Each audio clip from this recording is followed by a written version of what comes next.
যে মূর্খরা জানে না যে 10 বছরের পুরনো ডোমিসাইল সার্টিফিকেট ছাড়া অ্যাকসেপ্ট হয় না। এই মূর্খরা জানে না সুপ্রিম কোর্ট বলে দিয়েছে ওবিসি সার্টিফিকেট ওবিসি কমিশন অনুমোদিত তালিকার বাইরে কেউ ওবিসি হলে সেই সার্টিফিকেট হিয়ারিং এ অ্যাকসেপ্ট হবে না।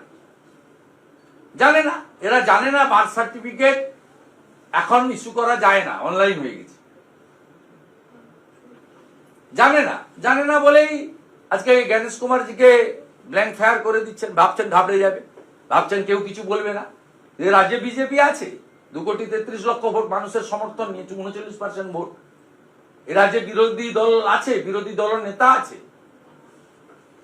আমাদের দায়িত্ব ইলেকশন কমিশনকে উনার সবগুলো তথ্য যে রাজনৈতিক উদ্দেশ্য প্রণোদিত এবং উনি এসআইআর বাদ দিয়ে নির্বাচনটা করতে চান পুরনো ভোটার লিস্টে মৃতদের ভোট ছাপ্পা মেরে ভুয়া ভোট মেরে দিয়ে 58 লক্ষ ভূতের ভোট মেরে দিতে চান, যেভাবে 24-এ তিনি বা তার লোকেরা 7 ফেজে ক্যামেরা বন্ধ রেখে ভোট করেছিলেন, বিকেল 4টে থেকে 6টা 2 ঘন্টা করে একই দৃশ্যের পুনরাবৃত্তি ঘটাতে চান। কিন্তু আমরা বিজেপি এটা এবারে করতে দেব না।